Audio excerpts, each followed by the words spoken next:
గాడిద పిల్లను అధిరోహించి రాజు వచ్చెను.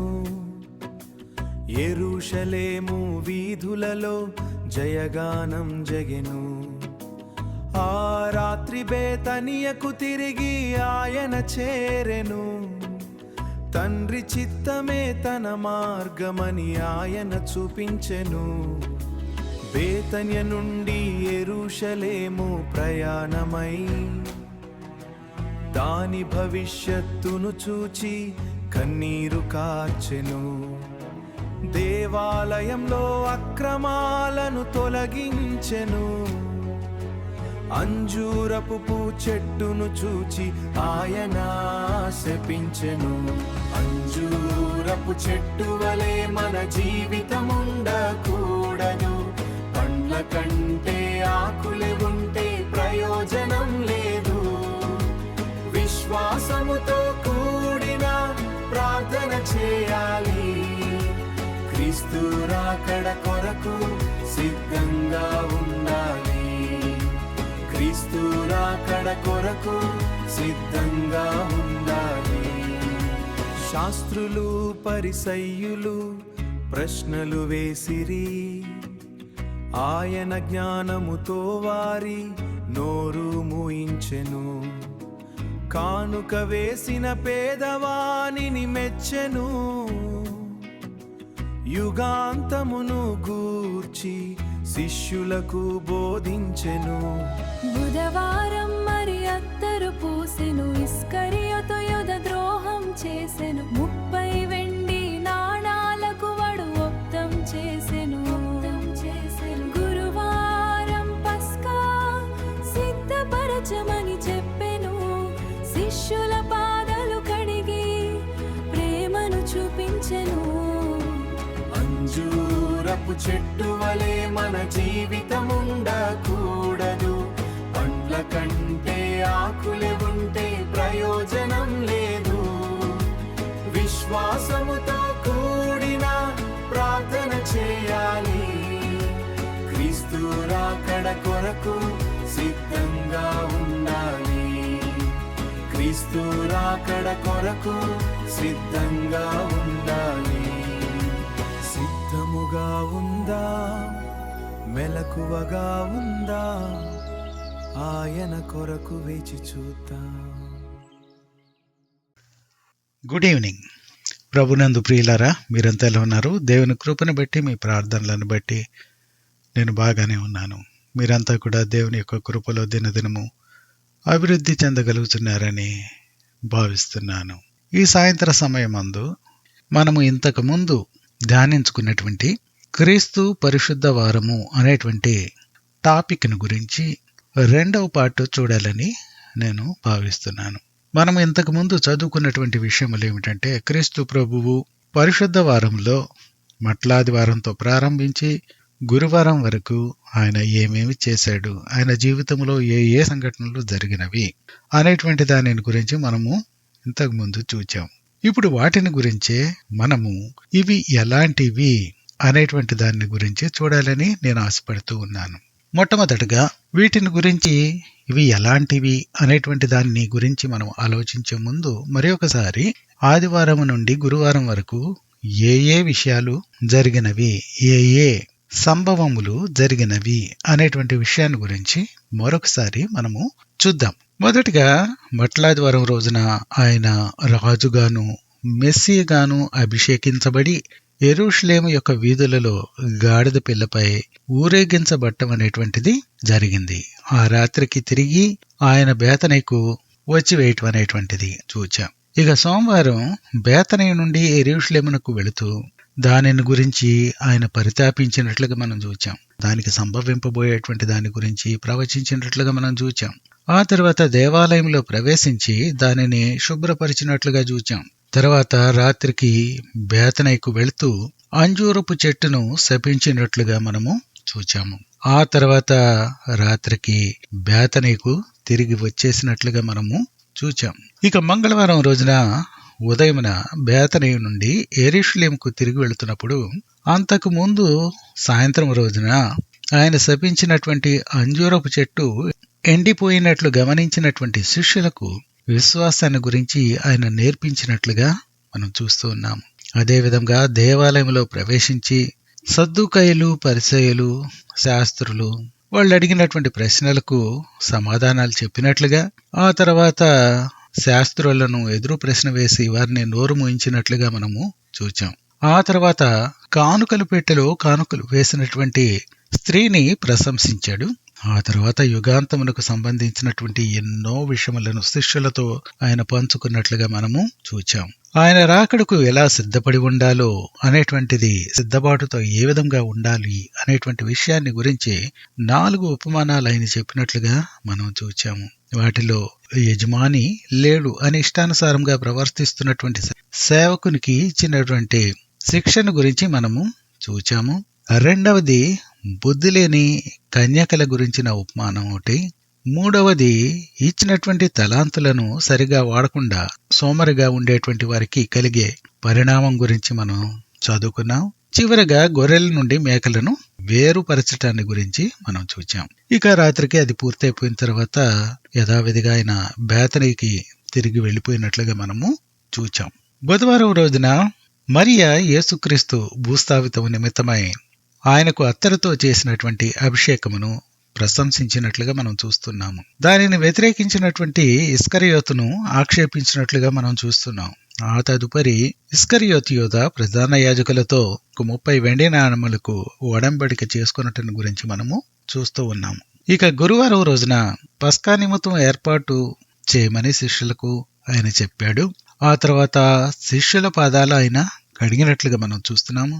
తర్వాత పస్కా భోజనం సమయంలో తన శరీరమునకు సంబంధించినటువంటి, అదే విధముగా రక్తమునకు సంబంధించినటువంటి సాదృశ్యముగా నూతన విధిని ఆయన ఏర్పరిచినట్లుగా మనము చూస్తూ ఉన్నాము. ఇవన్నీ కూడా ఆయన మట్లా ద్వారం ప్రారంభించి గురువారం వరకు చేసినటువంటి పనులుగా మనము ఇదివరకు చూచాము. మరొకసారి మనము ఈ దినమందు వాటిని జ్ఞాపకం చేసుకున్నాం. ఈ సమయంలో క్రీస్తు ప్రభువు ఈ 5 దినములలో చేసినటువంటి పనులు ఏ విధమైనవి, ఏ విధంగా ఉన్నాయవి అనేటువంటిది మనం చూచినట్లయితే, మొట్టమొదటిగా యేసుక్రీస్తు మనం చూచిన తన 5 చివరి దినాలలో తన వ్యక్తిగతమైనటువంటి పని ఏది చేసుకోనలేదు అని మనకు తెలుస్తూ ఉన్నది. సాధారణంగా మనకు ఇంకా కొద్ది దినాలు మిగిలి ఉన్నాయని తెలిసినప్పుడు ఆ దినాలలో మనము వ్యక్తిగతంగా ఎంత పూచి తీసుకున్నాలో అంత పూచి తీసుకునేటువంటి వారంగా ఉంటాము. మనలను గురించి మనము ఎంత జాగ్రత్త తీసుకోవాలో, ఏ జాగ్రత్తలు తీసుకోవాలో వాటన్నిటినీ తీసుకునేటువంటి వారంగా ఉంటూ ఉంటాము. అయితే క్రీస్తు ప్రభు తాను త్వరలో తండ్రి యొద్దకు తిరిగి చేరనై ఉన్నాడని తెలిసినప్పటికీ, త్వరలో సిలువ రానుకు ఆయన వేలాడవలసి ఉన్నదని తెలిసినప్పటికీ ఆయన తనను గురించి తాను ఏమీ పరితాపం చెందినవాడుగా లేడు. తన యొక్క అవసరములను గురించి పూచి తీసుకున్నటువంటి వాడుగా మనకు ఎక్కడా కనపడదు. అదే విధంగా తన కుటుంబమునకు సంబంధించినటువంటి పని కూడా ఏది చేసుకోలేదు. చాలా మంది చివరి దినాలు ఇంకా కొద్దిగా మిగిలి ఉన్నాయని తెలిసినప్పుడు కుటుంబమునకు సంబంధించి ఎంతో బాధపడుతూ ఉంటారు. ఎందుకంటే నేను ఇక వెళ్ళిపోబోతున్నాను, నా భార్య బిడ్డలు ఎలా ఉండబోతున్నారు, లేకపోతే నా భర్త పిల్లలు ఎలా ఉండబోతున్నారు, ఈ విధమైనటువంటి ఆలోచనలు వాళ్ళలో ఎక్కువగా పనిచేస్తూ ఉంటాయి. చాలా మంది ఆ సమయంలో తమని గురించి తాము ఆలోచించే కన్నా తమ కుటుంబం గురించి ఎక్కువ ఆలోచిస్తూ బాధపడుతూ ఉంటారు. ఈ విధమైనటువంటి బాధ ఆయనలో ఏది కూడా ఉన్నట్లుగా మనము ఈ దినాల్లో జరిగినటువంటి విషయాలను బట్టి మనం చూడలేదు. చివరిగా సిలువ వేయబడినటువంటి సమయంలో మరియను గురించి ఆయన ఆలోచించాడు. ఆమె విషయము, ఆమె పూచి విషయము యోహానుకు అప్పగించినట్లుగా మనం తర్వాత చూస్తున్నాం. కానీ ఈ 5 దినములలో తనకు సంబంధించినటువంటి విషయములను గాని, తన తల్లికి సంబంధించినటువంటి విషయములను గాని, లేకపోతే తన సహోదరులకు సంబంధించినటువంటి విషయాలు గాని ఆయన ఎక్కడ ఆలోచించినట్లు గాని, వాటిని గురించి తాపత్రయపడినట్లుగా గాని మనం ఎక్కడ చూడటం లేదు. అంటే ఆయన చేసిన పనులన్నీ కూడాను దేవుని సువార్తకు సంబంధించినటువంటి విషయములుగానే, తండ్రి రాజ్యమునకు సంబంధించినటువంటి విషయములుగానే మనము చూస్తూ ఉన్నాము. దీనిని బట్టి క్రీస్తు ప్రభు యొక్క ఆలోచన ఎప్పుడు కూడా తన తండ్రి యొక్క ఇంటిని గురించినటువంటి, సువార్తను గురించినటువంటి, తండ్రి పనులకు సంబంధించినటువంటి ఆలోచనగా మాత్రమే ఉండినది. ఆయన పుట్టడం అనేటువంటిది ఒక మహా గొప్ప కార్యము. అప్పటి వరకు ఎవరిని గురించి జరగనటువంటి విషయముల ద్వారా జరిగినటువంటి ఆయన యొక్క పుట్టుక ఈ చివరి దినములకు వచ్చినది. ఆయన జీవితం అంతా గడిచిపోయింది. ఈ జీవితంలో చివరి 3 సంవత్సరములు ఆయన సువార్త యాత్రను చేసి ఉన్నాడు. సువార్త పరిచర్యను ఏమైతే చేయవలసి ఉన్నదో తండ్రి ఆయనకు అప్పగించినటువంటి ఆ సువార్త పరిచర్యను పూర్తి చేసి ఉన్నాడు. ఇక చివరి దినాలలో ఉంటూ ఉన్నాడు ఆయన. ఈ సమయంలో సహితము ఆయన తండ్రి యొక్క కార్యములను గురించి మాత్రమే ఆలోచిస్తున్నట్లుగా మనము చూస్తూ ఉన్నాము. మనము మన యొక్క జీవితంలో ఎలా ఉండేటువంటి వారంగా ఉంటున్నాము. మనము స్ట్రెస్ఫుల్ సిట్యుయేషన్స్ లో ఉండేటప్పుడు మన ముందున్నటువంటి దినములు గడ్డుగా గడవనై ఉన్నవి అని తెలిసినప్పుడు, మరి ముఖ్యంగా మనము ఎక్కువ కాలము బ్రతకకుండా త్వరలోనే చనిపోనై ఉన్నామని మనకు తెలిసినట్లయితే మనకు హృదయములో ఎంతో భారంగా ఉంటుంది. మనం చేసేటువంటి పనులు అనేటువంటివి శరీరమునకు సంబంధించినటువంటివి, కుటుంబమునకు సంబంధించినటువంటివి, మానసిక వేదనకు సంబంధించినటువంటివిగా ఉంటూ ఉంటాయి. గాని ఆ సమయంలో మనము క్రీస్తు ప్రభు యొక్క రాజ్యమునకు సంబంధించిన విషయములను ఎంతమంది చూడగలమో నాకైతే తెలియదు. అయితే ఇక్కడ క్రీస్తు ప్రభు మాత్రము చివరి క్షణం వరకు తండ్రి ఆయనకిచ్చినటువంటి ఆ యొక్క పరిచర్యను కొనసాగిస్తూ ఉన్నట్లుగా మనము చూస్తూ ఉన్నాము. ఇక ఆ దినమందే అంటే మట్లాదివారం రోజున జరిగినటువంటి మరి ఒక విషయం ఏంటంటే, జగత్తు పునాది వేయబడక ముందే రాజుగాను మెస్సీయగాను నియమించబడినటువంటి యేసుక్రీస్తు ప్రభువు ఆనాడు యెరూషలేము ప్రజల ముందు తన్ను తాను ప్రత్యక్షపరచుకునటం అనేటువంటిది జరిగినది. అప్పటి వరకు ఆయన ఆ విధముగా యెరూషలేము వీధుల వెంబడి ఎన్నడూ ఊరేగించబడలేదు. అంతేకాదు మరి ఒక విషయం ఏంటంటే, ఆయన స్వస్థతలు చేసినప్పుడు ప్రజలు ఎంతో ఆశ్చర్యపడినటువంటి వారై ఆయనను ప్రసిద్ధి చేయుటకు ప్రయత్నిస్తూ ఉన్నప్పుడు ఆయన ఎన్నడూనూ ప్రసిద్ధి చేయవద్దు, మనుష్య కుమారుడు తిరిగి పునరుద్ధానుడై తిరిగి లేచినప్పుడు మాత్రమే నన్ను గురించి ప్రసిద్ధి చేయండి గాని ఇప్పుడు ప్రసిద్ధి చేయవద్దని చెప్పినట్లుగా ఎన్నో సందర్భాల్లో మనము చూడవచ్చు. అయితే ఈ దినమందు మట్లాదివారం రోజున దేవుడు నిర్ణయించినటువంటి ఆ సమయమునకు ముందు ఎన్నడూ ఆయన తాపత్రయపడలేదు. తనను తాను రాజుగాను శక్తి గలవానిగాను మెస్సీయగాను ప్రత్యక్షపరచుకునవలనని. కానీ ఆ సమయం వచ్చేటప్పటికి తండ్రి చిత్తానుసారంగా చేయుటకు నిర్ణయించుకున్నటువంటి వాడే ఆయన యెరూషలేము వీధుల వెంట ఆ విధంగా ఊరేగించబడుటకు ఆయన ఆ విధంగా ఆ రోజు నిర్ణయించుకుని ఉన్నాడు. మనం చాలా సార్లు చేసేటువంటి తప్పు ఏంటంటే, మనకు మనం పెద్దవారంగా కనపరుచుకునవలనని, మనకున్నటువంటి శక్తి సామర్థ్యములను ప్రజల ముందు కనపరుచుకునవలనని, మనము మనకున్నటువంటి భక్తి విశ్వాసములను ప్రజల ముందు కనపరుచుకునవలనని, మన మాటలు మనకున్నటువంటి ఇంకేమైనాను సరే అవి చాలా గొప్పవైనవని, ప్రధానమైనవని, అవి ప్రశంసనీయమైనవని తెలియజేసుకోవాలని చాలా తాపత్రయపడుతూ ఉంటాము. ఇలాంటి బోధకులు అనేటువంటి వాళ్ళు క్రీస్తు పరిచర్య చేసేటువంటి పరిచారకులు ఎంతో మంది ఈ దినాల్లో ఉంటూ ఉన్నారు. అయితే నిజమైనటువంటి బోధకుడు, నిజమైనటువంటి క్రీస్తు సువార్తికుడైనటువంటి వాడు ఎన్నడూ తనను తాను ప్రత్యక్షపరుచుకునేటువంటి వాడుగా, తనను తాను ప్రజలకు పరిచయము చేసుకుని పెద్దవాడవ్వాలని ఆశించేటువంటి వాడుగా ఉండడు. అది మెయిన్ క్వాలిఫికేషన్ గా మనము స్వార్థకులలో చూడవచ్చును. ఎవరైనాను సరే దీనికి భిన్నముగా వారి ప్రవర్తన ఉన్నట్లయితే మనం కొంత అనుమానముతో అడుగు ముందుకు వేయవలసి ఉంటుంది వారి పట్ల. ఎందుకంటే క్రీస్తు ప్రభువు తన్ను తాను వ్యక్తునిగా చేసుకొనుటకును, తన యొక్క ప్రాణమును సహితము మానవ జాతి మీద ధారపోయేటకును ఆయన ఈ లోకమునకు వచ్చి ఉన్నాడు. కాబట్టి ఆయన యొక్క పోకడలో ఆయన యొక్క బిడ్డలైనటువంటి వారు, ఆయన ఆత్మచేత నడిపించబడేటువంటి వారు ఆ విధంగా నడిచేటువంటి వారై ఉంటూ ఉంటారు. మన యొక్క ప్రవర్తన ఎలా ఉన్నది? ప్రజలు మనలను ఉప్పొంగ చేయవలనని మనం ఆశపడేటువంటి వారంగా ఉంటున్నామా? ఈయన పెద్ద బోధకుడు అండి, ఈయన టీవీ ప్రీచర్ అండి, ఈయన ఇదిగోండి ఇలాంటి పెద్ద పెద్ద కాన్ఫరెన్స్ల్లో మాట్లాడేటువంటి వాడండి, ఇలాంటి మాటలు మన గురించి చెప్పాలి ఇతరులు.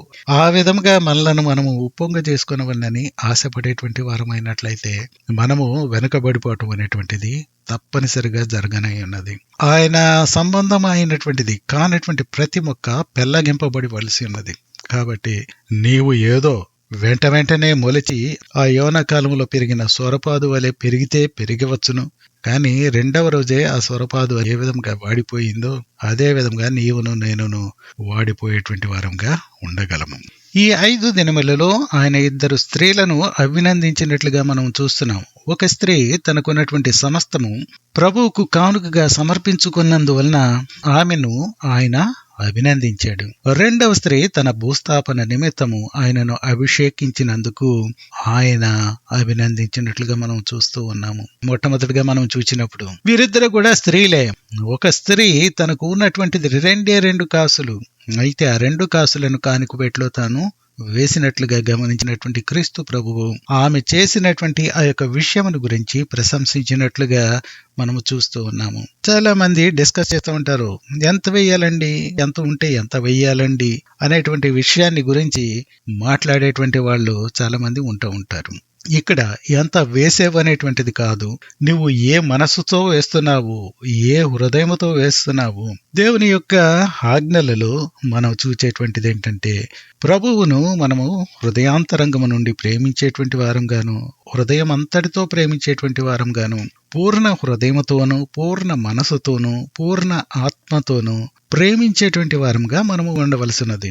ఆ విధంగా నువ్వు ప్రేమించే సమయంలో నీవు చేసేటువంటి పనులనేటువంటివి ఈ లోక సంబంధమైనటువంటి వాటికి చాలా భిన్నముగా ఉంటూ ఉంటుంది. ఈ లోక సంబంధమైనటువంటి వారు ఎంత భూరి విరాళం ఇచ్చారండి, చర్చి నిర్మాణము నిమిత్తము ఎంత డొనేషన్ ఇచ్చారండి, ఇవన్నీ కూడాను బయటికి చెప్పబడాలని, వారి యొక్క పేరు బయటికి తెలియబడాలని ఆశించేటువంటి వారు ఉంటుంటారు. కొంతమంది చర్చి నిర్మాణానికి కొంత డబ్బును ఇచ్చేటువంటి వారుగా ఉంటారు. అయితే వారి పేరు, ఎవరి పేరునైతే వారు ఆ డొనేషన్ ఇస్తున్నారో వారి పేర్లు అక్కడ లిఖింపబడాలని వాళ్ళు ఆశించేటువంటి వారుగా ఉంటూ ఉంటారు. ఇది వారు ఆశించేటువంటిది. అయితే ఇక్కడ మనం చూచినట్లయితే ఈ స్త్రీ తనకున్నటువంటిది కేవలము 2 కాసులు. ఆ 2 కాసుల సహితము ఆమె ఇచ్చినట్లుగా, దేవుని సేవకు ఇచ్చినట్లుగా మనము చూస్తున్నాము. దానిని క్రీస్తు ప్రభువు ప్రశంసించినట్లుగా మనం చూస్తున్నాము. నీకు ఎంత ఉన్నది, నువ్వు ఎంత వేస్తున్నావు, నువ్వు ఏ మనసుతో వేస్తున్నావు, ఏ విధంగా నీ ప్రభువును ప్రేమిస్తున్నావు. ప్రేమించేటువంటి ఈ యొక్క కృతజ్ఞత కానుకతోను చందాతోను కాకుండా నీ హృదయములో ఆయన మాట పట్ల ఎంత భయభక్తులు కలిగి ఉన్నావు, నీవు ఆయనకు ఎంత నీ హృదయాంతరంగంలో లోబడుతున్నావు అనేటువంటిది మరి ముఖ్యమైనటువంటి విషయము. కొంతమంది భూరి విరాళములు వారికి ఉన్నటువంటి డబ్బును బట్టి కొంత ఎక్కువ ఇచ్చేటువంటి వారు ఉండి ఉండవచ్చును. అయితే వారి హృదయములో ప్రభు నుండి బహుదూరమైనటువంటి వారుగా ఉండేటువంటి వారుగా వాళ్ళు ఉండవచ్చును. ఇది సరైనటువంటి పరిస్థితి కాదు. కాబట్టి నీ యొక్క హృదయం అనేటువంటిది దేవుని యొక్క సన్నిధిలో ఏ విధంగా ఉన్నది, నీ యొక్క మనసు ఎలా ఉన్నది, ఆయన మాట పట్ల నీకున్న భక్తి గౌరవములు ఏ విధంగా ఉన్నవి అనేటువంటివి మరి ముఖ్యముగా మనము చూసుకునవలసిన విషయమై ఉన్నది. ఇక రెండవ స్త్రీ అయినటువంటి మరియా, ఆమె క్రీస్తు ప్రభువు ఇక తనకు ఉండబోటలేదని గ్రహించిందో మరి ఏమీ తెలీదు మనకి. లేకపోయినట్లయితే ఆత్మలో తెలియజేయబడినటువంటి వ్యక్తిగా ఆయన భూస్థాపితము నిమిత్తము ఎంతో విలువైనటువంటి అత్తరును తీసుకుని వచ్చి ఆయనకు ఆ అత్తరును పూసి ఆయనను అభిషేకించాలని నిర్ణయించుకుని ఆ విధంగా చేసినట్లుగా మనం చూస్తున్నాము. అక్కడే ఉన్నాడు ఈ ఇస్కరియోతు యోధ, దౌర్భాగ్యుడిగా ఉన్నాడు. అయితే పేదల మీద ఎంతో దయగలిగినటువంటి వాడుగా ఏదో మాట్లాడుతూ ఉన్నాడు. క్రీస్తు ప్రభువుకు సమస్తము తెలుసు. అప్పటికే వాడు హృదయాంతరంగంలో చెడిపోయినటువంటి వాడిని క్రీస్తు ప్రభువు తెలుసు. అయితే క్రీస్తు ప్రభు ఇక్కడ వాడిని గురించి ఏమీ మాట్లాడటం లేదు. తగిన సమయం వచ్చే వరకు కూడాను వాడిని గురించి ఏం మాట్లాడాలో, ఎంత మాట్లాడాలో ఆ విషయములను గురించి ఆయన ప్రస్తావిస్తున్నాడు. గాని అందరి హృదయములను ఎరిగినటువంటి వాడైనప్పటికీ క్రీస్తు ప్రభు ఏ ఒక్కరిని గురించి నీ జీవితం అంతా ఏ విధంగా సాగిందని ఏ ఒక్కరిని గురించి కూడా చెప్పలేదు. కేవలము ఆ సమరయ స్త్రీతో మాట్లాడుతున్నప్పుడు మాత్రము ఆయన ఆమె ఇండివిడ్యువల్ గా ఉన్నప్పుడు మాత్రమే తన హృదయమును తనకు తెలియబరచు నిమిత్తము చెప్పినట్లుగా మనం చూస్తున్నాము. కొంతమంది విశ్వాసులు వారికి ఏమైనా ఇతర విశ్వాసులతో తేడా వచ్చిందంటే, నువ్వు ఇలాంటి వాడివి, నువ్వు అలాంటి దానివి, ఈ విధమైనటువంటి మాటలు మొదలుపెట్టి వారిని గురించి వీరికి తెలిసింది, తెలియంది, కల్పించింది, కల్పించనిది మొత్తం కలిపి దుయ్యబట్టేటువంటి వారుగా ఉంటూ ఉంటారు. ఇది సరైనటువంటి విషయం కాదు. క్రీస్తు ప్రభువు ఆ విధంగా చేసినటువంటి వాడుగా ఇక్కడ లేడు. కాబట్టి మనం జ్ఞాపకం ఉంచుకోవలసినది ఏంటంటే, నీవును నేనును హృదయాంతరంగంలో ప్రభువుకు లోబడేటువంటి వారంగా ఉన్నట్లయితే ప్రభు ఎడల భయభక్తులు కలిగి నిజమైన భక్తి విశ్వాసములతో ఆయనను ప్రేమించేటువంటి వారంగా ఉన్నట్లయితే నీవు దేవుని యొక్క బిడ్డవై ఉండగలవు. లేకపోయినట్లయితే నీవేదో మెరుగులు పులుముకొని ఏదో మేకప్పులు చేసుకొని భక్తి కలవాడివిగా కనబడాలని ఏదో ప్రయత్నిస్తుంటావు, కానీ నీవు వేసినటువంటి మెరుగులు త్వరలోనే అవి మాయమైపోయి నీ నిజ స్వరూపంలో దేవుడు బయటపెట్టనై ఉన్నాడు. ఆయన చేసినటువంటి మరొక విషయం ఏమిటంటే యెరూషలేమును గురించి పరితాపించినట్లుగా దానికి జరగబోయేటువంటి విషయాన్ని గురించి ప్రవచించినట్లుగా మనం చూస్తూ ఉన్నాము. యెరూషలేమును దేవుడు ఎంతో ప్రేమించున్నాడు. ఆయన యొక్క పరిశుద్ధ పట్టణముగా దానిని నిర్ణయించి ఉన్నాడు. అయితే ఆ పట్టణములో ఉన్నటువంటి ప్రజలు ఆయన పంపినటువంటి ఆ ప్రవక్తలను కొట్టినారు, చంపినారు, తోలివేసినారు. వారి మాటలు ఏనాడు వినలేదు. చివరికి దేవుడు తన కుమారుని పంపి ఆయననైనా గౌరవిస్తారన్న ఉద్దేశము చేత ఆయన ద్వారా అనేకమైన సూచక క్రియలు జరిగించినాడు. చుట్టుపక్కల ప్రదేశములలో ఎంతో సువార్త జరిగేలాగా ఆయనను వాడుకొని ఉన్నాడు. అయితే వాటిని సహితము వారు పక్కకు పెట్టివేసి వారిష్టానుసారంగా ప్రవర్తించినటువంటి వారై ఆయనను సహితము కొట్టి సిలువ వేసినటువంటి వారుగా ఉండబోతున్నారు. కాబట్టి ఆ పట్టణమును చూచినటువంటి ఆయన ఎంతో పరితాపించినాడు. ఎందుకంటే ముందు జరగబోతున్నటువంటి విషయములను ఆత్మలో గ్రహించినటువంటి వాడై ఆయన ఎంతో కలవరముతో దాని విషయం బాధపడుతూ, నీ చుట్టూ సైన్యములనేటువంటివి నిన్ను చుట్టి నీలో ఉన్నటువంటి వారిని ఏ విధముగా వారు కొట్టి చంపి చెరగొని పోనై ఉన్నారు అనేటువంటి విషయాన్ని గురించి ఆయన ప్రవచిస్తూ ఎంతో బాధపడుతున్నాడు. అక్కడ ఒక మాట అంటాడు. ఏమంటాడంటే, నీవైనను ఈ నీ దినమందైనను అనేటువంటి మాట వాడతాడు. నీవు ఇప్పుడైనా సరే, ఇప్పటికీ మించిపోయింది లేదు, ఈ దినమైనా సరే నీవు నీ పరిస్థితిని జ్ఞాపకము చేసుకొని నీలో ప్రకటించబడినటువంటి ఆ యొక్క ప్రకటనలకు నిన్ను నీవు తగ్గించుకుని నీవు లోబడినట్లయితే నీకు మంచిది. కానీ ఆ పరిస్థితి నీకు లేదు. ఆ పరిస్థితి మించిపోయినది. నీవు లోబడేటువంటి పరిస్థితిలో ఇక లేవు. కాబట్టి నీకు జరగబోతున్నటువంటి విషయములు ఈ విధంగా జరగబోతూ ఉన్నవి. ఆయన ప్రవచించిన కొద్ది కాలమునకే వీళ్ళు సిలువ వేశారు, చంపేశారు. ఆయన చనిపోయాడు, పునరుద్ధానుడు ఎల్లగిచ్చి వెళ్ళిపోయినాడు. కానీ మరో 30-35 సంవత్సరాల్లో జరిగినటువంటి విషయాలు మనకందరికీ తెలిసినటువంటి విషయాలే. యెరూషలేం పట్టణం అనేటువంటిది పూర్తిగా ధ్వంసం చేయబడినది. అక్కడ ఉన్నటువంటి దేవాలయం అనేటువంటిది ప్రభు ప్రవచించిన విధంగానే రాతి మీద రాయి లేకుండా మొత్తము సమూల నాశనం గావించబడినది. అక్కడ ఉన్నటువంటి స్త్రీలు సహితము చెరపబడినారు, పిల్లలు చంపివేయబడినారు. వారందరూ కూడాను నలుదిశలా చెదిరిపోయినటువంటి వారుగా అయిపోయినారు. కాబట్టి మనం ఇక్కడ జ్ఞాపకం ఉంచుకోవలసినటువంటి విషయం ఏంటంటే, దేవుడు మనకు అవకాశములను అనుగ్రహించేటప్పుడు మనము ఇవి ఇలాగే వస్తూ ఉంటాయి, మనకు అవకాశములు ఇంకా రానాయి అన్నవి, వీటిని పట్టించుకునేది ఎవరు? ఇంతకు ముందు చాలా మంది వచ్చారు, ప్రవచించారు, వారిదే మనకు లెక్క లేకుండా అయిపోయారు. ఇప్పుడు ఈయన వచ్చాడు, ఈయన ప్రవచిస్తున్నాడు, ఇంకా ముందు ఇంకా చాలా మంది రాబోతున్నారు అనేటువంటి ఆ యొక్క తలంపులతో వారు ఉండి ఉండవచ్చును. అయితే తర్వాత జరిగినటువంటి విషయంలో చాలా భిన్నముగా ఉన్నట్లుగా మనం చూస్తున్నాం. కాబట్టి దేవుడు మనకు అవకాశములను ఇచ్చినప్పుడు మనం వాడుకునేటువంటి వారముగా ఉండవలసి ఉన్నది. వాటిని నువ్వు లెక్క చేయకుండా ఉన్నట్లయితే ఒక దినమందు నువ్వు ఆ దినములలో ఒక్క దినము ఒక్క గడి అయినా నువ్వు నీ వద్ద ఉండాలి, రావాలి అని మళ్ళీ ఆశపడతావు, గాని ఆ సమయంలో నీకు అది దూరం చేయబడుతుంది. ఇది అయిపోయిన తర్వాత క్రీస్తు ప్రభు యెరూషలేములో ప్రవేశించి దేవాలయంలోనికి వెళ్ళాడు. దేవాలయంలోనికి వెళ్ళేటప్పటికి అదంతా ఎలా ఉన్నదంటే, ఇది దేవాలయం లాగా లేదు, ఆరాధన స్థలములాగా లేదు. దేవాలయం అంటే దేవుని యొక్క ఆలయమై ఉన్నది. ఆ యూదులకు సంబంధించినటువంటి ఆ ఆలయములో ఏమేమి జరగాలి, ఎవరు ప్రవేశించాలి, ఎవరు ప్రవేశించకూడదు, ఇలాంటివన్నీ కూడాను దేవుడు ముందుగానే తెలియజేసి ఉన్నాడు. మనము దానికి సంబంధించినటువంటి విధి విధానాలు అవి ఎలా చేయాలి అనేటువంటిది, వేటితో కట్టబడాలి, వాటి యొక్క పొడవు ఎంత ఉండాలి, వాటి వెడల్పు ఎంత ఉండాలి, అవి ఈ మేకతోలుతో చేయాలా, లేకపోతే ఇంకో తోలుతో చేయాలా, లేకపోతే ఉన్నితో చేయాలా, ప్రతిదీ కూడా దేవుడు పర్టికులర్ గా దానికి సంబంధించినటువంటి అన్ని విషయములు చెప్పాడు. దానిలో ఆరాధన క్రమం ఎలాగా జరగాలి, బలులు అనేటువంటివి ఎలా జరగాలి, దేనికి ఏ బలి జరగాలి, వీటన్నిటికి సంబంధించినటువంటి విషయాలు పాత నిబంధన గ్రంథంలో ఇచ్చాడు. అయితే ఇక్కడ ఉన్నటువంటి ఈ యొక్క దేవాలయం ఎలా ఉన్నదంటే దాని చుట్టూ బిజినెస్ అనేటువంటిది ఎక్కువగా జరుగుతున్నది. ఎందుకంటే దేవాలయం అనేటప్పటికీ ప్రజలు అక్కడికి రావటం అనేటువంటిది, దర్శించుకోవటం, వెళ్ళటం అనేటువంటిది ప్రజలు ఎక్కువగా ఉండేటువంటి స్థలము. ప్రజలు ఎక్కడ ఉంటారో అక్కడ బిజినెస్ అనేటువంటిది డెవలప్ అవుతూ ఉంటుంది. ఆ విధంగా రోకలు మార్చుకునేటువంటి వారి యొక్క బల్లలు, గువ్వలమ్మేటువంటి వారి యొక్క పావురములు అమ్మేటువంటి వారి యొక్క పీటలు, ఇలాంటి అన్ని కూడా ఒక తయారైపోయి ఉన్నాయి. కాబట్టి దీనిని బట్టి క్రీస్తు ప్రభు బహుగా కోపము తెచ్చుకొని, నా తండ్రి ఇంటిని మీరు దొంగల గుహగా చేసి ఉన్నారు అని చెప్పి వారిని అందరినీ తరిమి వేసినట్లుగా మనము చూస్తూ ఉన్నాము. ఈ విధంగా దేవాలయమును ఫిజికల్ గా ఆయన క్లెన్స్ చేసినట్టుగా మనం చూస్తున్నాము. ఫిజికల్ గా క్లీన్ చేశాడు ఆయన.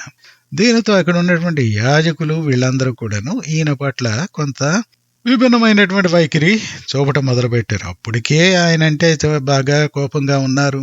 అయితే ఎప్పుడైతే ఈ విధమైనటువంటి పని చేశాడో వాళ్ళకి ఇంకా ఈయన పట్ల కోపం అనేటువంటిది ఎక్కువగా ఉండింది. ఎందుకంటే ఆ బిజినెస్ వలన మరి వాళ్ళు వీళ్ళకి కమిషన్స్ అలాంటివి ఏమైనా ఇస్తూ ఉండేవారేమో తెలియదు, లేకపోతే వాళ్ళు ఆ రకంగా బిజినెస్ చేయటం వలన వీరికి ఉన్నటువంటి ఈ స్వలాభం అనేటువంటిది ఏమన్నా ఉండేదేమో. దానిని బట్టి వారు ఎలా చేశారు అక్కడ బిజినెస్ ఆ విధంగా జరిగేందుకు అదంతా కూడాను. దానిని ఈయనంతా కూడాను తోలి వేసేటప్పటికి ఈయనెవరు, మనము యాజకులము ఇక్కడ ఉన్నాము, మనము చూచుకునవలసి ఉన్నది, ఈయనెవరో వచ్చి తాళ్లు చేసి వాటన్నిటిని తోలి వేస్తాడేంటి అని చెప్పి వీళ్ళు ఆయన మీద కోపంగా ఉన్నారు. ఆ తర్వాత క్రీస్తు ప్రభు చేసినటువంటి మరి యొక్క పని ఏమిటంటే శాస్త్రులు, పరిసయ్యులు, సద్దూకయ్యుల యొక్క నోర్లు ముయించటం అనేటువంటిది ఆయన చేసినటువంటి ఒక పనిగా ఉన్నది. వీరంతా కూడాను ధర్మశాస్త్రమునకు సంబంధించినటువంటి విషయములు బాగా తెలిసినటువంటి వారుగా ఉండేవారు. అయితే వీరు ధర్మశాస్త్రమును ఆచరించడానికి బదులుగా దాని యొక్క అంతరార్థమును తెలుసుకొని, దాని యొక్క భావమును తెలుసుకొని, దాని యొక్క మీనింగ్ను తెలుసుకొని, దాని ఇన్నర్ మీనింగ్ను తెలుసుకొని దాని ప్రకారం నడుచుకునేటట్లు ప్రజలను చేయటము గాని, వారు ఆ విధంగా ప్రవర్తించడం గాని చేసిన వారు కాదు. గాని వారు పారంపర్యాచారంగా వస్తున్నటువంటి ఆచారాలన్నీ ఎక్కువగా లక్ష్య పెట్టినటువంటి వారుగా వారు ఉన్నారు. ధర్మశాస్త్రం ఒక పక్కన ఉండేది, రెండోది ఏంటంటే పారంపర్యాచారంగా వచ్చేటువంటి విషయాలు కొన్ని ఉండేవి. అంటే వారు మొట్టమొదటి నుండి అవలంబిస్తున్నటువంటి యొక్క పద్ధతులు అనేటువంటివి ఇవన్నీ కూడాను వాటిని ఎక్కువగా లక్ష్య పెడుతూ ఉండేవాళ్ళు. వీరు ఎక్కడికి వెళ్ళినా గానీ శుభ్రత అనేటువంటిది, కడగటం అనేటువంటిది, అదే ఇది చాలా జరుగుతూ ఉండేది. కానీ ఆ ధర్మశాస్త్రమునకు సంబంధించినటువంటి విధి విధానాలలో ఉన్నటువంటి ఇన్నర్ మీనింగ్ ను మాత్రం వారు పక్కన పెట్టేస్తూ ఉండేవాళ్ళు. దీనికి సంబంధించి వారి యొక్క నోర్లు ఆయన ముయించటం అనేటువంటిది జరిగింది. ఎలాగంటే వాళ్ళు వచ్చి ప్రభువును చిక్కుల్లో పెట్టాలని చెప్పి కుట్రపూరితంగా ఆయన దగ్గరకు వచ్చి, ఈయన ఈ విధంగా ఈ రోజు ఎలాగైనా మాకు దొరికిపోతాడు, ఎందుకంటే ఈయనను ఇరకాటంలో పెట్టేయాలి, ఈయన మీద లీగల్ గా ప్రొసీడ్ అవ్వాలి అనేటువంటి మనసుతో ఆయన దగ్గరకు వచ్చి ప్రశ్నలు వేయటం మొదలుపెట్టారు. ప్రశ్నలు వేస్తున్నప్పుడు ఆయన ఇచ్చినటువంటి సమాధానములకు వారు నివ్వెరపోవటం అనేటువంటిది జరిగింది. మొట్టమొదట సద్దూకయ్యులు వచ్చారు, ఆయనను అడిగారు, ఏదో ప్రశ్న అడిగారు, ఆయన నోరు మూయించాడు. అదైపోయింది. పరిసయ్యులు వచ్చారు, వారేదో ప్రశ్న అడిగారు. వాళ్ళు దేనికి సంబంధించిన ప్రశ్న అడిగారంటే, నువ్వు ఏ పక్షంగా ఉన్నటువంటి వాడివి, కైసరుకు పన్ను ఇవ్వమంటావా వద్దంటావా, ఇవ్వమంటే ఒక తంట, ఇవ్వద్దంటే మరో తంట. ఆయన వారి నోరు మూయించేటువంటి సమాధానం చెప్పాడు. అయిపోయింది. శాస్త్రులు వచ్చారు, ప్రశ్నించారు. వారు ప్రశ్నించినప్పుడు ఆ ప్రశ్నకు ఈయన సమాధానం చెప్పలేదు గాని మరి ఒక ప్రశ్న వేసి వారిని నోరు మూయించినట్లుగా మనం చూస్తున్నాం. ఈ రకంగా ముగ్గురిని నోరు మూయించేటప్పటికి ఎవరికి గుండె ధైర్యం చాలేదు ఆయన తిరిగి ప్రశ్నించేందుకు. కాబట్టి ప్రతి ఒక్కడు నెమ్మదిగా జారుకొని బయటకు వెళ్లిపోయారు. ఇక తర్వాత క్రీస్తు ప్రభువు ఇప్పుడు నుండో చూస్తున్నటువంటి ఆ యొక్క తప్పిదములన్నీ ఆయన గమనిస్తూ ఉన్నాడు. అయితే సమయం కొరకు ఆయన వెతుకుతూ ఉన్నాడు. కాబట్టి ఇదే చివరి సమయము. ఆయన మళ్ళీ నోరు తెరిచి వాళ్ళను మందలించగలిగినటువంటి సమయం కూడా రాదు అని ఎరిగినటువంటి వాడే ఆత్మలో ఆయన ఏం చెప్పాడంటే, వారిలో చూచినటువంటి తప్పిదములను 7 విషయములలో అయ్యో అనేటువంటి మాట చేత వారిని మందలిస్తూ వారిని హెచ్చరిస్తున్నట్లుగా మనము చూస్తూ ఉన్నాము. ఇవన్నీ మన ముందు ధ్యానములో మనం వాటిని గురించి చూచాము. ఇవన్నీ కూడాను జాగ్రత్త అండి. మీరు ఏదో చేస్తూ ఉన్నారు గాని మీరు చేస్తున్నటువంటిది సరైనటువంటి విషయం కాదు. మీరే గుడ్డిగా ఉన్నారు.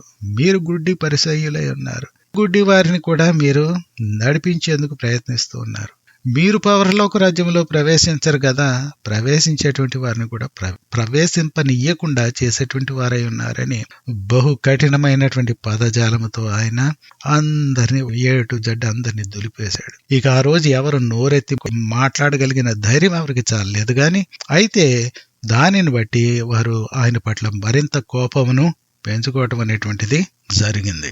ఆయన చేసినటువంటి మరి ఒక పని ఏంటంటే, యుగాంతమునకు సంబంధించినటువంటి విషయాలను శిష్యులకు విపులీకరించి చెప్పటం అనేటువంటిది జరిగింది. శిష్యులు ఒలివ కొండకు వెళ్లారు. సాయంత్రం అయ్యేటప్పటికి ఆయనను అడిగారు, ప్రభువా, యుగాంతమునకు సంబంధించినటువంటి విషయాలనేటువంటివి ఎలాగా ఉండబోతున్నాయి అంటే ఆయన విపులీకరించి అన్ని చెప్పడం జరిగింది. మీరు జాగ్రత్తగా ఉండవలసి ఉన్నది అనేటువంటిది ప్రధానాంశంగా దానిలో ఉన్నది. మెలకుగా ఉండండి, ప్రార్థన చేయండి అనేటువంటిది ప్రధానాంశంగా దానిలో ఉన్నది. ఈ రకంగా ఆయన వారికి చెప్పవలసినటువంటి మెలకులను గురించి వీటిని గురించి చెప్పిన తర్వాత 4 ఉపమానాలతో ఏ విధంగా మనం సిద్ధపడి ఉండాలి అనేటువంటి దాన్ని వారికి తెలియజేశాడు. ఈ 4 ఉపమానాల్లో మనము సాధారణంగా చేసేటువంటి ఆ యొక్క తప్పిదమును గురించి ఎక్కువగా ప్రస్తావించాడు. అదేంటంటే, మనము ఒక వ్యక్తి కోసం ఎదురు చూస్తూ ఉంటాము. ఆ వ్యక్తి రావటం అనేటువంటిది ఆలస్యమైనప్పుడు వెంటనే మనం చేసేటువంటిది ఏంటంటే రిలాక్స్ అవుతూ ఉంటాము. మనము ఏ విధంగానైతే ఉండి వారి కొరకు వేచి ఉండాలో ఆ విధమైనటువంటి జాగ్రత్త లేకుండా మన ఇష్టానుసారంగా ఉండటం అనేటువంటిది జరుగుతూ ఉంటుంది. ఆ విధమైనటువంటి అంశములను గురించి ఆయన 4 ఉపమానముల్లో ఆయన తెలియజేశాడు. వీటిలో మొట్టమొదటిది, దూరదేశమునకు వెళ్ళిపోయాడు మా యొక్క యజమానుడు, మరలా ఎప్పుడుకో గాని రాడు, ఈ కాలంలో నేనేం చేసినా చెల్లుతుంది అని అజాగ్రత్తగా ఉన్నటువంటి ఒక యజమానుని యొక్క పనివాడు ఏ విధంగానైతే రిలాక్స్ అవుతూ ఉండినాడో దానికి సంబంధించినటువంటి ఉపమానము. రెండవది, బుద్ధి లేనటువంటి కన్యకలకు సంబంధించినటువంటి ఉపమానమై ఉన్నది. మూడవది, దేవుడు మనకిచ్చినటువంటి తలాంతులను సరిగా ఉపయోగించకుండా వ్యర్థము చేసినటువంటి వారమైనట్లయితే మనకు ఉండబోయేటువంటి శిక్ష ఏ విధంగా ఉండబోతున్నది అనేటువంటిది. ఇక 4వది, మేకల నుండి గొర్రెలను వేరు చేయటం అనేటువంటిది. ఈ 4 ఉపమానాలని గురించి ప్రభు చెప్పటం జరిగింది. ఆ తర్వాత మరి ఒక విషయము క్రీస్తు ప్రభు చేసినటువంటిది ఏంటంటే, శిష్యుల యొక్క పాదములు కడిగి తుడుచుట అనేటువంటి దాని గురించి. శిష్యుల యొక్క పాదములు ఆయన ఇంతవరకు ఎప్పుడూనూ కడగలేదు. అలా కడుగుతాడని కూడా ఎవరు ఎక్స్పెక్ట్ చేయలేదు. అయితే ఇంకా ఆయన 1-2 దినములలో చనిపోనై ఉంటుండగా ఆయన చేసినటువంటి పని ఏమిటంటే, వారి యొక్క పాదములను కడిగి వాటిని తుడిచినట్లుగా మనం చూస్తున్నాము.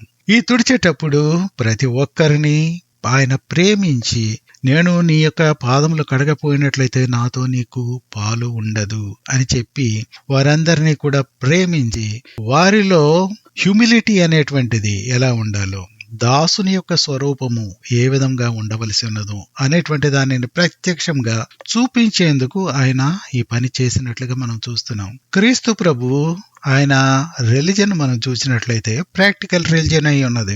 ఆయన మాటలకు పరిమితమైనటువంటి భక్తిని చేసినటువంటి వాడుగా లేడు గాని ప్రాక్టికల్ గా చేసి చూపించినటువంటి వాడుగా ఉన్నాడు. శిష్యుల యొక్క పాదములను గురువు కడగటం అనేటువంటిది ఈ లోకంలో ఎక్కడ జరగదు. ఈ లోకంలో కొన్ని చోట్ల గురువు పాదాభివందనం అని చెప్పి ఏదో మొదలు పెడతారు. ఆ గురువుల దగ్గరికి వెళ్ళి పాదాభివందనం చేస్తా ఉంటే అబ్బా నేను గాక గురువుని అన్నట్లుగా నిలబడతా ఉంటారు. ఈ విధంగా జరిగేటువంటివి చాలా ఉన్నాయి. కానీ గురువులే వచ్చి శిష్యులకు పాదములు కడగటం అనేటువంటిది క్రీస్తు ప్రభు చేసినటువంటి ఆ యొక్క గొప్ప పని అయి ఉన్నది. ఈ పని ఆయన అందరితో పాటు ఇస్కరియోతు యోధా కూడా చేసి ఉన్నాడు. ఇస్కరియోతు యోధాని అప్పటి వరకు కూడా ఇంకా దూరంగా పెట్టలేదు.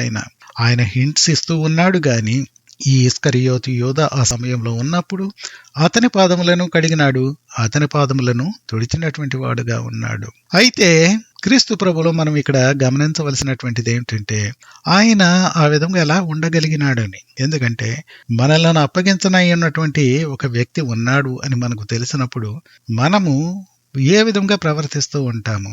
క్రీస్తు ప్రభు ప్రేమించినట్లుగా, క్షమించినట్లుగా మనము చేయగలమా అనేటువంటిది మనము ప్రతి ఒక్కరము ఆలోచించుకునవలసినటువంటి విషయమై ఉన్నది. ఇది క్రీస్తు ప్రభువుకు ఉన్నటువంటి ఆ హ్యూమిలిటీని ప్రస్ఫుటంగా తెలియజేసేటువంటి విషయంగా ఉంటున్నది.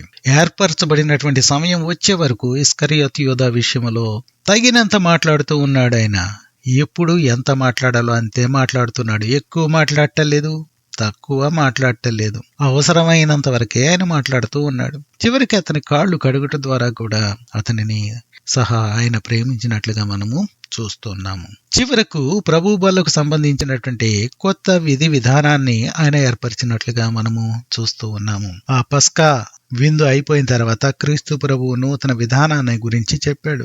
మీరు కూడినప్పుడల్లా దీనిని చేయమని చెప్పాడు. ఏం చేయమని చెప్పాడు? ఆయన ఒక రొట్టెను ఎత్తుకొని దానిని విరిచి వారికి ఇచ్చి, ఇది మీ కొరకు అర్పించబడినటువంటి నా శరీరము, మీరు కూడినప్పుడల్లా ఇది నా శరీరముగా మీరు జ్ఞాపకం చేసుకోండి అని చెప్పి ఆయన వారితో చెప్పడం జరిగింది. అదే విధంగా ఒక గిన్నెను కూడా ఆయన పైకి ఎత్తి, ఇది మీ కొరకు చింతించబడుచున్న నా రక్తమునకు సాదృశ్యంగా దీన్ని తీసుకొనమని ఆయన చెప్పినట్లుగా మనం చూస్తూ ఉన్నాము. కాబట్టి ఆ దినము నుండి ఈ నూతనమైనటువంటి విధానం అనేటువంటిది అమలులోనికి వచ్చినట్లుగా మనము క్రైస్తవ లోకంలో చూస్తూ ఉన్నాము. చివరిగా ఆ పస్కా విందు అయిపోయింది. నూతన విధి విధానాన్ని ప్రభువు ఇచ్చాడు తన శిష్యులకు. ఇక అప్పుడు ఏం చేశారంటే వారంతా కలిసి ఒలీవ కొండకు ప్రార్థనకు వెళ్లారు. అప్పటికే వారంతా కూడా లాంగ్ డే అంత పనిచేసి ఉన్నారు. వారంతా కూడాను కష్టపడి పనిచేసేటువంటి వారుగా ఉంటూ ఉండేవారు. ప్రభువుతో పాటు సంచరించేటువంటి వారుగా, ప్రయాణించేటువంటి వారుగా. ప్రయాణించటం అంటే ఇప్పుడులాగా ఏసీ కారులో తిరగటం కాదు, ఆ దినాల్లో నడకన వెళ్ళటం అనేటువంటిది. కాబట్టి ఆ నడకలో ఎంతో వారు అలసిపోయినటువంటి వారుగా ఉండి ఉండవచ్చును. అయినప్పటికీ వారు పస్కా ముగించుకున్న తర్వాత వారు ప్రార్థన చేయుటకు, ఒంటరి ప్రార్థన చేయుటకు ఒలివ కొండకు వెళ్ళినట్లుగా మనం అక్కడ చూస్తూ ఉన్నాము. దినదినము ఒంటరి ప్రార్థనకు వెళ్ళుట అనేటువంటిది ఎంత ప్రాముఖ్యమైనటువంటి విషయము దీనిని బట్టి మనకు అర్థమవుతున్నది. ఇది ప్రభు యొక్క జీవితంలోను, ఆయన యొక్క శిష్యుల జీవితంలోను ఒక దినచర్యగా ఎలా ఉండిపోయింది అనేటువంటిది మనం చూస్తున్నాము. ఇంకా కొద్ది గంటల్లో ఆయన సిలువ వేయబడబోతున్నాడు. అక్కడ నుండి ఆ గెత్సెమనే తోటలోనికి వెళ్ళిన దగ్గర నుంచి ఆయన యొక్క శిలువ ప్రయాణం అనేటువంటిది మొదలై సాగుతూ ఉంటుంది. రాత్రి అంతా కూడా నిద్ర లేనటువంటి పరిస్థితి, మరునాడు మరణించవలసినటువంటి పరిస్థితి. అయినప్పటికీ ప్రార్థనను వారు నిర్లక్ష్య పెట్టలేదు. ప్రార్థన చేయుటకు ప్రభు ఆయన శిష్యులతో కూడా ముందుకు వెళ్ళినట్లుగా మనము చూస్తూ ఉన్నాము. మనము ఒంటరి ప్రార్థనను మొట్టమొదటిగా నిర్లక్ష్య పెట్టేటువంటి వారంగా ఉంటూ ఉంటాము. మనకు ఏదైనా సరే అలసటగా ఉన్నప్పుడు, లేకపోతే మరొకటిగా ఉన్నప్పుడు మనం ఏం చేస్తూ ఉంటామంటే మొట్టమొదటిగా మన యొక్క దినచర్యలో నుంచి తొలగించేటువంటి ఐటమ్ ఏంటంటే, ఈరోజు నేను బాగా అలసిపోయాను కాబట్టి నేను ఇంకా ప్రార్థన చేయలేనులే, రేపు ఇంకో 15 నిమిషాలు ఎక్కువ చేసుకుంటానులే అన్నట్లుగా వెళ్ళిపోతూ ఉంటాము. అయితే క్రీస్తు ప్రభు ఇంకొద్ది సమయంలో ఆయన అప్పగింపబడనై ఉంటున్నటువంటి సమయంలో కూడా ఒంటరి ప్రార్థనకు వెళుతున్నట్లుగా మనము చూస్తూ ఉన్నాము. చివరిగా మెళకువగా నుండి ప్రార్థన చేయుటను గురించి, దాని యొక్క ఆవశ్యకతను గురించి, ప్రాధాన్యతను గురించి శిష్యులకు ఆయన తెలియజేసినట్లుగా మనం చూస్తున్నాం. మీరిక్కడ ఉండండి అని చెప్పి మిగిలిన శిష్యులను విడిచిపెట్టి ఆయన 2-3 శిష్యులతో ఆయన ఇంకొంత దూరం వెళ్ళాడు. వాళ్ళని అక్కడ ఉండి ప్రార్థన చేయమన్నాడు. అక్కడ నుండి ఆయన ఇంకొంత దూరం వెళ్ళాడు. ఆయన ప్రార్థన చేస్తూ ఉన్నాడు. ప్రార్థన చేసి వెనక్కి తిరిగి వచ్చేటప్పటికి వీళ్ళంతా కూడాను అలసట చేత నిద్రపోతూ ఉన్నారు. అప్పుడు వారికి చెప్పినటువంటి లాస్ట్ మెసేజ్ ఏమిటంటే, మీరు మెళకువగా ఉండి ప్రార్థన చేయండి. మెళకువ అనేటువంటిది, ఆత్మలో మెళకువ అనేటువంటిది చాలా చాలా ప్రాముఖ్యమైనటువంటి విషయము. ఆత్మలో మెళకువ అనేటువంటిది పోగొట్టుకున్నట్లయితే ఆ వ్యక్తి క్రిందికి దిగిపోవటం అనేటువంటిది తథ్యమై ఉంటుంది. దానిలో ఇంకేమీ సందేహం అక్కర్లేదు. ఆత్మలో మెళకువగా ఉండినట్లయితే నువ్వు శక్తివంతుడివే. నువ్వు శరీరంలో బలహీనుడిగా ఉండవచ్చును, నీ చుట్టూ ఉన్నటువంటి అనేకమైనటువంటి పరిస్థితులు చాలా భిన్నంగాను చాలా క్లిష్టంగా ఉండవచ్చును. కానీ నువ్వు ఆత్మలో మెళకుగా ఉన్నటువంటి వాడవేనైతే ప్రభువు నీతో ఉన్నట్లయితే, ఆ యొక్క ఆత్మ నీలో ఉన్నట్లుగా నీవు గమనించినట్లయితే నీవు బహుశక్తిమంతుడు అయి ఉండనై ఉన్నావు. కాబట్టి ఈ మెసేజ్ తోటి ఆయన ఈ 5 దినములలో చేసినటువంటి యొక్క పరిచర్య అనేటువంటిది ముగిసినట్లుగా మనం చూస్తున్నాము. దీనిలో మనము ఎన్ని విషయములలో మనము పాఠములను నేర్చుకునవలసినది, ప్రతి ఒక్క దానిలోనూ మనము పాఠములను నేర్చుకునవలసినది. ఇక్కడ ఎక్కడ కూడాను ఆయన పర్సనల్ గా గాని, ఫ్యామిలీని గురించి గాని, మరి ఒక దానిని గురించి ఆయన ఆలోచించలేదు. కానీ ఆయన కేవలము దేవుని రాజ్యములకు సంబంధించిన విషయములను గురించి మాత్రమే ఆలోచిస్తున్నట్లుగా, వాటిని గురించి ప్రాధాన్యత కలిగినటువంటి వ్యక్తిగా ఆయన ఉన్నట్లుగా మనం చూస్తున్నాము. మరి మన జీవితం ఎలా ఉన్నది? మనమును అలాగే ఉండినట్లుగా ప్రభువు మనలను నడిపించి ఆయనకు ఇష్టలుగా చేయనుగాక. తలలు వంచండి, చిన్న ప్రార్థన చేసుకుందాం. దయామడివైన తండ్రి, నీ కృపను బట్టి నీ యొక్క ఆత్మను మాలో ఉంచండి. మేము దౌర్భాగ్యులమై ఈ లోకములో పరుగులెత్తచ్చు మా యొక్క ప్రాధాన్యతను ఇతరులకు తెలియజేయవలనని, మేమెంత గొప్పవారిమో, మేమెంత శక్తివంతులమో, మేమెంత సామర్థ్యం కలిగినటువంటి వారము, దీనులము, మా ఇతరులకు తెలియజేయాలనేటువంటి తాపత్రయపడిన దౌర్భాగ్యులమై ఉన్నాం. తండ్రి, మమ్మలను క్షమించండి. ప్రభువా, చివరి దినములలో సైతము, చివరి గడిలలో సైతము తండ్రి యొక్క పనులను చేసినటువంటి వారుగా మీరున్నారు. మా యొక్క బ్రతుకులో నా నాయన ఆ చివరి దినం ఎప్పుడు రానయ్యున్నదో మాకైతే తెలియదు, కానీ మెలకుగా ఉండమని మాకు సెలవిచ్చున్నారు. మేము మెలకుగా ఉండనట్లుగాను దీనులు ఆయన యొక్క సన్నిధిలో నిలిచి నడిచి ముందుకు సాగేటువంటి వారినిగా మమ్మలను అనుదినము చేయండి. క్రీస్తునామమున వేడుకొనుచున్నాం తండ్రి, ఆమేన్. మీ పాదములు కడిగి తుడిచి దీనత్వమును నేర్పిన గురుడవు. నా శరీరము నా రక్తము అర్పిస్తున్నాను, నూతన నిబంధన మీ కొరకే. మెలకువగా ఉండి ప్రార్థన చేయండి, నా ఆత్మ మీతో సదా ఉండును.